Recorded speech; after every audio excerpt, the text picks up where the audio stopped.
आज मैं adenium master class के नेक्स्ट एपिसोड में इसमें मैं ऑर्गेनिक फर्टिलाइजर के बारे में बताऊंगी और ये बताऊंगी कि किस फर्टिलाइजर को कितने मात्रा में दीजिएगा कि आपकी जो एडेनियम में फ्लावरिंग इस तरह की हो। देखिए कितने सुंदर सुंदर इसमें कलर खिले और इसमें आप बर्ड्स और कलियां देखिए कितना बना हुआ और उतना ही ब्रांच है। तो कौन फर्टिलाइजर को ऑर्गेनिक को फर्टिलाइजर को कितने मात्रा में देना है, किस मौसम में देना है, कितने में नहीं देना, आज की मेरी टॉपिक यही है। तो चलिए मैं शुरू से शुरुआत करती हूँ। हेलो फ्रेंड्स, मैं मधु झारखंड से। आप लोगों ने मेरे मास्टर क्लास एपिसोड के वीडियो को बहुत ही सपोर्ट और प्यार दिया, इसके लिए तहे दिल से बहुत बहुत धन्यवाद।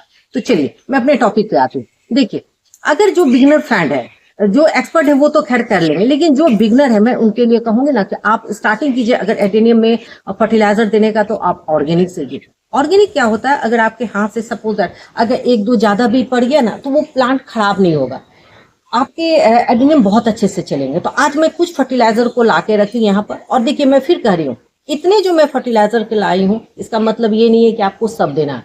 आपके पास जो भी अवेलेबल हो, एक दो फर्टिलाइजर अगर रख लेते हैं, आपके एडेनियम इस तरह के ग्रोथ लेंगे, बड़े होंगे। हाँ, लेकिन मैं फिर कहूंगी एडेनियम को फर्टिलाइजर चाहिए। एडेनियम कहता है कि हैवी फीडर नहीं है। हाँ, हैवी फीडर नहीं है, लेकिन मंथ में तो एक बार कुछ दीजिएगा, क्योंकि इसकी पॉटिंग मीडिया में तो हम लोग कुछ वैसा न्यूट्रिएंट्स डालते नहीं है, कम ही देते हैं। अभी इस बरसात में जो भी फर्टिलाइजर था वो बह के निकल गया। तो देना क्या है, देखिए सबसे पहले ऑर्गेनिक फर्टिलाइजर में मैं रखती हूँ बर्मी कंपोस्ट। इस तरह का ये होता है, ये बर्मी कंपोस्ट आपको दिख रहा होगा, ये एकदम रहता है। आप अपने लोकल शॉप, नर्सरी या ऑनलाइन कहीं से भी ले सकते हैं। कोशिश कीजिए लोकल नर्सरी से ही लेने का, या नर्सरी से आपको थोड़ा सा ना चीप, मतलब थोड़ा सस्ता पड़ेगा। ऑनलाइन में थोड़ा कॉस्टली आता है। आप बर्मी कंपोस्ट ले लिए, तो बर्मी कंपोस्ट में क्या होता है, ये नाइट्रोजन युक्त फर्टिलाइजर होता है। तो इसमें है ना, अगर आपको प्लांट में इस तरह लीफी ग्रोथ देना है, करना है, तो आप उसमें ये डालिए। अभी मानसून में मत दीजिए, लेकिन इस बर्मी कंपोस्ट का यूज कब होता है, जब आप इसकी रिपोर्टिंग करते हैं। एडेनियम की जब रिपोर्टिंग करते हैं या सीडलिंग वगैरह लगाते हैं, तो उसमें बर्मी कंपोस्ट बहुत अच्छा होता है ऑर्गेनिक। ये देना कितना, एक पॉट वाइज 25 से 30%, 25 से 30% इतना आपको देना है। सेकंड आता है ये नीम केक पाउडर। नीम केक पाउडर क्या करता है, एक तो ये फर्टिलाइजर होता है, ये आपके जो एडेनियम में है इसकी पॉटिंग मीडिया में किसी भी तरह के जो कीड़े मकोड़े जीवाणु है उसको हटाएगा। इसलिए आप इस नीम केक पाउडर का यूज कीजिए, और खास करके इस बरसात के मौसम में तो खैर बहुत ही इसका यूज होता है। थर्ड में आप एक ले सकते हैं बोन मील। तो देखिए बरसात में मैं भी कहूंगी, देखिए मैं अभी अगस्त के अकॉर्डिंग आपको बता रही हूँ, बरसात मतलब अभी अगस्त चल रहा है, इसमें ना बोन मील अभी यूज मत कीजिए। बोन मील कब यूज कीजिएगा, जब आप इसकी रिपोर्टिंग करते हैं, यानी तो बरसात के बाद कीजिएगा, क्योंकि देखिए ना इसे फंगस होने का चांस रहता है। ये इसको डिकम्पोज होने में 1 मंथ से 1.5 मंथ का समय लगता है। तो इसलिए आप इसको अभी मतलब इस बरसात में अवॉइड कीजिए। उसके बाद अगर आपको लगे कि नहीं मुझे देना है, तो इसमें से थोड़ा सा फंगिसाइड मिला के दीजिए। मैं 3 बताए ये ऑर्गेनिक। अगर आप वेजिटेरियन हैं तो आप इसको स्किप कर सकते हैं। नेक्स्ट आता है ये ऑर्गेनिक डीएपी। इस तरह का ये काला काला जैसा होता है। ये जो डीएपी होता है ना, आप अपने एडेनियम के पॉटिंग मीडिया में पॉट के हिसाब से दीजिए। देखिए बिगिनर हैं तो मैं बोलूंगी ना थोड़ा सा मात्रा कम, लेकिन जैसे मैं देती हूँ, मैं पॉट के इंच के हिसाब देती हूँ। अगर 10 इंच का पॉट है तो मैं उसमें 10 दाना इस तरह का दे। देखिए इस तरह का आपको ऑर्गेनिक डीएपी मिल जाएगा, बहुत अच्छा इसका रिजल्ट भी मिलता है। फूल लेने के लिए ये ऑर्गेनिक पोटास होता है, आप इसका यूज आप पॉटिंग मीडिया में कीजिए। ये सारा मैं पॉटिंग मीडिया में आपको बता रही हूँ। इसका भी बस 5 से 7 दाना आप दे दीजिए ग्रेनुअल फॉर्म में। इस तरह जैसे मान लीजिए सपोज मैं आपको दे के दिखाती हूँ, इसमें दे दिए। आप इसको ना गुड़ाई मत कीजिए, इस दाना को ऐसे दाब दीजिए, तो पानी पड़ेगा तो घुल के जाएगा। या नहीं तो आप एक जगह ऐसे गड्ढा करके आप उसमें भी 4-5 दाना दे सकते हैं। ये भी हो गया। नेक्स्ट आता है इस तरह का, ये है बायो पावर ऑर्गेनिक प्रोडक्ट है, आपको ऑनलाइन मिल जाएगा। मैं फिर करी आप अपने लोकल नर्सरी में ट्राई कीजिए। इस तरह का दाना है, इसका भी ये 8 से 10 दाना देना है। फास्फोरस के लिए आप ऑर्गेनिक फास्फोरस भी मिलता है, या नहीं तो आप रॉक फास्फेट भी ले सकते हैं। ऑर्गेनिक फास्फोरस या आप रॉक फास्फेट ले। फास्फोरस क्या करता है, आपके एडेनियम की जो कॉटेक्स है इसको मोटा करेगा, इसके ब्रांच को हेल्दी करेगा। तो ये क्या होगा, फ्लावर को होल्ड करने की इसमें कैपेसिटी है। फास्फोरस आपके एडेनियम के जो ये जड़ तंत्र है इसको मजबूत करता है, इसलिए फास्फोरस दिया जाता है। नाइट्रोजन, इसके प्लांट के संपूर्ण विकास के लिए नाइट्रोजन चाहिए। फास्फोरस इसके कॉटेक्स जड़ तंत्र को मजबूत करने के लिए फास्फोरस चाहिए। पोटास क्या करता है, आपके इस तरह के जो फूल खिलेंगे चटक कलर बड़े सुंदर और जो होते हैं वो उसके लिए पोटास चाहिए। तो पोटास के लिए मैं आपको ये बताई, ऑर्गेनिक पोटास देख लीजिए, ये इस तरह का ऑर्गेनिक पोटास होता है, आप इसका दाना दे सकते हैं। ये आपको अगर लोकल नर्सरी में या एग्रीकल्चर शॉप में ना मिले तो आप इसे ऑनलाइन ले सकते हैं। मैं सारे को टैग कर दूंगी, आप वो प्रोडक्ट आराम से ले सकते हैं। ये रॉक फॉस्फेट है, देखिए मैं आपको दिखा रही हूँ, ये भी ऑनलाइन अवेलेबल होता है। अगर रॉक फॉस्फेट नहीं है तो मैं आपको बोली कि आप ऑर्गेनिक फॉस्फोरस भी ले सकते हैं। ये हो गया। और अभी इस टाइम में ये फंगीसाइड को जरूर यूज कीजिएगा। हाँ, अब आता है फंगीसाइड में, इसमें ट्राइकोडर्मा, बेबेस्टिन, रेडोमिल गोल्ड, ये 3 होता है ऑर्गेनिक। आप ये 3 का यूज कीजिए, आपको बहुत अच्छा रिजल्ट मिलेगा। नेक्स्ट ये हो गया। उसके बाद ये ह्यूमिक एसिड है, देखिए ये भी ऑर्गेनिक, ये तो मेरा लिक्विड फॉर्म में है। हाँ, अगर देखिए इसमें से अगर आपका लिक्विड फॉर्म में, जैसे ह्यूमिक एसिड हो गया, माइक्रोन्यूट्रिएंट्स और सीवीटेक्सेट का ग्रैनुअल फॉर्म भी आता है, वो मेरे पास अभी नहीं है, खत्म हो गया है। तो आप सीवीटेक्सेट का ग्रैनुअल, उसका भी बस 8 से 10 दाना देना है। अगर ह्यूमिक एसिड इसका भी ग्रैनुअल आता है, आप ये भी दे सकते हैं। नहीं तो अगर लिक्विड है तो आप इसकी पॉटिंग मीडिया में दीजिए, या नहीं तो आप इसका फोलिज स्प्रे कीजिए। ये सारा मैं ऑर्गेनिक बता रही हूँ। देखिए सीवीटेक्सेट में क्या होता है, ये समुद्री शैवाल से बना होता है। इसमें सारे माइक्रोन्यूट्रिएंट्स होते हैं, जो सूक्ष्म पोषक तत्व होते हैं, जो हम लोग नहीं दे पाते हैं। जैसे nitrogen, phosphorus, potash easy way में हम लोग दे लेते हैं, लेकिन जो सूक्ष्म पोषक तत्व जिसके कमी से प्लांट का तो विकास नहीं करता है, कलियां फटती है, जैसे एडेनियम की कलियां फटती है, वो गिरते हैं, तो उस टाइम में आप क्या कीजिए, मैं आपको बोल रही हूँ सीवीटेक्सेट दीजिए। बहुत है, आप किसी भी कंपनी का ले सकते हैं, सागरिका हो या इफ्को का, या किसी का भी आप ले लीजिए, बहुत अच्छा रहेगा। मैं ये 3 बता दी। ये इस तरह का टॉनिक आता है, देखिए बायो प्रोडक्ट, आप देखिए ये लिखा हुआ है ना बायो प्रोडक्ट, इस तरह का ये टॉनिक है। आप किसी भी कंपनी का आप एक टॉनिक रख लीजिए तो बहुत अच्छा है। आप इसमें पीजीआर भी दे सकते हैं, ये भी हो गया। और एक इसमें जाइम आता है, देखिए ये गंगा का जाइम है, देखिए आपको नाम देखिए गंगा जाइम, एक हर्बल उत्पाद। देखिए यहाँ पे अगर आप इसको जूम करके पढ़ना चाहते हैं तो पढ़ सकते हैं। गंगा जाइम विशेष रूप से वनस्पतियों से संबंधित हर्बल मिश्रण है, सूक्ष्म एसिड ह्यूमिक एसिड से तैयार। तो ये है, ये यहाँ पर मैं आपको कुछ लेके रखी। अब आता है कि क्या इतने फर्टिलाइजर को एक बार में सब देना है? नहीं, देखिए ये जितना भी फर्टिलाइजर है आप इसको दीजिएगा मंथ में एक बार। अगर आप फोलिज स्प्रे कर रहे हैं किसी भी एडेनियम में तो 15 दिन का इंटरवल रखना है।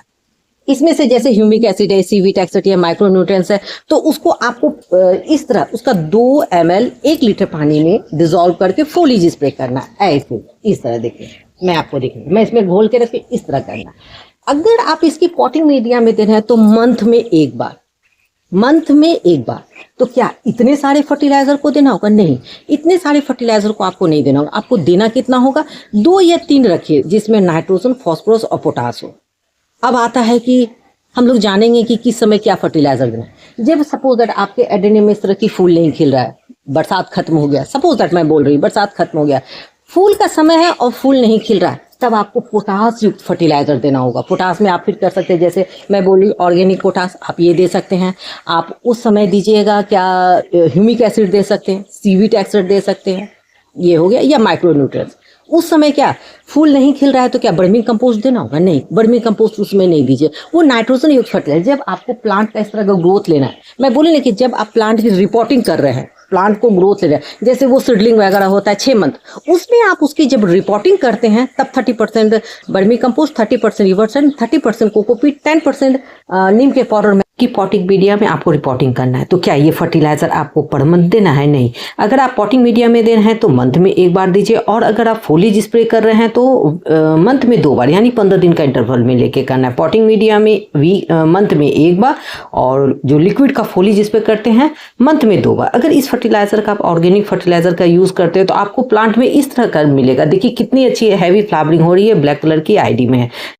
तो क्या इतने सारे फर्टिलाइजर का यूज करना है? नहीं, इस सारे फर्टिलाइजर में आपको 2 या 3 ही फर्टिलाइजर का यूज करना है। आप देख लीजिए आपके पास जो भी अवेलेबल हो, एक बार में एक ही फर्टिलाइजर यूज कीजिए, और 15 दिन का इंटरवल जरूर रखिए। ये नहीं कि सारे फर्टिलाइजर को एक बार में देना है। आप अगर सीवीटेक्सेट दे रहे हैं तो दोबारा आप ह्यूमिक एसिड दीजिए, तीसरे बार आप माइक्रोन्यूट्रिएंट्स दीजिए। आपको समझना होगा कि फर्टिलाइजर को ये सबको एक बार नहीं देना है, 1 या 2 को ही आपको लेके चलाना। और इसमें फंगीसाइड को जरूर डालिएगा, क्योंकि अभी बरसात है, हो सकता है है आपके प्लांट रॉट न हो, इस कारण फंगिसाइड का यूज़ करना है। तो आपको मैं इतना प्रोडक्ट बता रही हूँ, ये नहीं कि सब देना है, मैं आपको बता रही हूँ इसमें 1-2 रख लीजिए, आपकी गार्डनिंग बहुत ईजी होगी। मैं ये आपको एक ये ऑप्शन दे रही हूँ, योर चॉइस, आप कुछ भी इसमें से 1-2 प्रोडक्ट रखिए। आपके ऑर्गेनिक फर्टिलाइजर से एडेनियम के जो कॉटेक्स है वो रॉकेट की स्पीड पे बढ़ेंगे और बहुत ही अच्छा से ग्रोथ करेगा। तो देखिए मैं यहाँ पे सारा फर्टिलाइजर रखी हूँ, बस मैं यही कह रही हूँ कि एक टाइम में आपको 1 या 2 से ज़्यादा फर्टिलाइजर यूज़ नहीं करना है। 15 दिन का इंटरवल रखना है। आपको बहुत अच्छा से फोलिज स्प्रे कर रहे हैं तो मंथ में 2 बार, और अगर पॉटिंग मीडिया में दे रहे हैं तो वीक में 1 बार। बस आप इस हिसाब से अगर आप देते हैं तो आपके एडेनियम इस तरह के ग्रो करेंगे। देखिए अभी मॉर्निंग का समय और कितने इसमें प्यारे और चटक कलर के एडेनियम खिल रहे हैं। तो अभी मानसून जैसे खत्म होगा फिर ये हैवी फ्लावरिंग कर देगा। अभी थोड़ा सा मानसून के चलते, बरसात के चलते अभी थोड़ा सा फ्लावरिंग कम हो रहा है मेरे गार्डन में। तो मैं आपका जो है मैं आपको दिखा रही हूँ। तो इस तरह के बड़े बड़े कॉटेक्स होने में इसके ऑर्गेनिक फर्टिलाइजर का आप यूज कर सकते हैं। तो मैं आज आपको देखिए ऑर्गेनिक फर्टिलाइजर के बारे में बताई, और देखिए कितना अच्छा फूल खिल रहा है एडेनियम में। तो आपको इस तरह का जब पूरा फोलिएज ग्रोथ हो तभी अभी वर्मी कंपोस्ट मत दीजिए, आप इस समय दीजिए फूल लेने के लिए पोटास युक्त फर्टिलाइजर। ऑर्गेनिक पोटास दे सकते हैं आप, केले के छिलके का जो होता है आप उसका भी डस्ट बना कर दे सकते हैं, और इस तरह के आपके एडेनियम में फ्लावरिंग होगी। अगर आप मंथ में 1 बार दे रहे हैं पोटास तो आपको बहुत अच्छा से आपके एडेनियम में फ्लावरिंग होगी। और देखिए एडेनियम के इस इतने बड़े बड़े कॉटेक्स होने में उसकी पॉटिंग मीडिया है उसका सही है। और यहाँ पर भी देखिए जैसे मैं यहाँ पे रखी हूँ, ये आपका ये है, मैं आपको दे के दिखाती हूँ कि किस मात्रा में और कब कितना देना है। देखिए जैसे ये थाईसोको की वैरायटी, ये अरेबिकम है, तो इसमें मैं दूंगी कितना, मंथ में 1 बार देना है। आपको इस तरह का अगर दे रहे हैं चम्मच से 1 या 2 टीस्पून लीजिए और इस तरह से साइड में दे दीजिए। लेकिन मेरे को अभी ज़रूरत नहीं है, आपको मैं दिखा रही हूँ कि देखिए इसमें किस तरह की फ्लावरिंग हो रही, कितने बर्ड्स और कलियाँ बनी है। देखिए ये पीएमके है, तो सही समय पे मैं सही फर्टिलाइज़र का यूज़ करती हूँ तो मेरे को रिजल्ट बहुत अच्छा आता है। और इस तरह के जब आपके सीड पॉट बने तब आप इसमें क्या कीजिए, कोई माइक्रो न्यूट्रिएंट्स का जरूर 15 दिन के इंटरवल में आप एक फोलिज स्प्रे कीजिए। तो इससे क्या होगा, आपके जो ये सीड पॉट ना हेल्दी होंगे, स्वस्थ होंगे, मोटे होंगे और उसमें सीड मेच्योर होंगे। और इस तरह की जब आप में पूरे बर्ड्स और कलियाँ बन रही है तो क्या फर्टिलाइज़र देना होगा? नहीं, तब आप मत दीजिए, तब आप छोड़ दीजिए। प्लांट को बेतुका ना फर्टिलाइजर नहीं देने का, पहले वो अपने आप को ये सारा फ्लावरिंग खत्म कर लेगा तब दीजिएगा। हाँ, अगर आपको देना भी है तो मंथ में 1 बार कोई मतलब ये माइक्रो न्यूट्रिएंट्स या नहीं तो सीवीट एसिड का 2 ml 1 लीटर पानी में डिजोल्व करके फोलिज स्प्रे कर दीजिए, आपको बहुत अच्छा से रहेगा। देखिए यहाँ पे सारा मेरा अरेबिकम है, यहाँ पे मैं अरेबिकम रखी हूँ। अब आता है कि ये जो बोन मील दे रहे हैं ना, तो ये अभी बरसात में नहीं दीजिएगा, आप इसको दीजिएगा 1 बार देते हैं तो कम 2 मंथ का इंटरवल जरूर रखिए। बोन मील पर मंथ नहीं देना है क्योंकि वो डिकम्पोज होने में भी उसको 1 से 1.5 मंथ का समय लगता है और उसका भी रिजल्ट काफ़ी हो जाता है, अच्छा होता है। क्योंकि आपको बोन मील में कैल्शियम मिलता है और कैल्शियम क्या करता है, आपके एडेनियम को मजबूत करता है, फ्लावर को होल्ड करने की कैपेसिटी बढ़ाता है। और देखिए सारा यहाँ पे अरेबिकम है, और ये सब अरेबिकम की जो मैं लीफ प्रून की थी ना, तो उसके बाद ये बहुत अच्छे से डेवलप हो रहा है। देखिए मैं आपको सारा का दिखा रही हूँ और कुछ सेटअप मैं यहाँ पे की हूँ, देखिए आप देख सकते हैं। तो आप मेरे बताए अनुसार अगर आप ऑर्गेनिक फर्टिलाइजर का यूज़ करते हैं तो आपको एडेनियम में फ्लावरिंग इस तरह की होगी। देखिए कितने बंचेस में इसमें फूल खिला है। तो बस थोड़ा थोड़ा फर्टिलाइजर देना है, समय को देखना है। बरसात में आपको अभी फर्टिलाइजर बेसी नहीं देना है, फोलिज स्प्रे कीजिए। और विंटर में जब ये एडेनियम डोरमेंसी में होता है तब आप उसमें आपको फर्टिलाइजर नहीं देना है। रिपोर्टिंग करते इसमें अगर आप सारे फर्टिलाइजर को 1 बार देते हैं तो आपको पर मंथ देने की आवश्यकता नहीं है, तब आप क्या कीजिएगा, फोलिज स्प्रे कीजिएगा। और इस तरह का देखिए अरेबिकम में भी फ्लावरिंग हो रही है, तो पर मंथ आपको ये ज़्यादा मात्रा में आपको वर्मी कंपोस्ट भी नहीं देना है, उससे क्या होगा, लीफी ग्रोथ ज़्यादा होगा। आप कोई फॉस्फोरस और पोटास युक्त फर्टिलाइजर दीजिए। और जब आपको इस तरह की फ्लावरिंग लेनी है ना तो आपको पोटास युक्त फर्टिलाइजर देना है, आपको बहुत अच्छा रिजल्ट मिलेगा।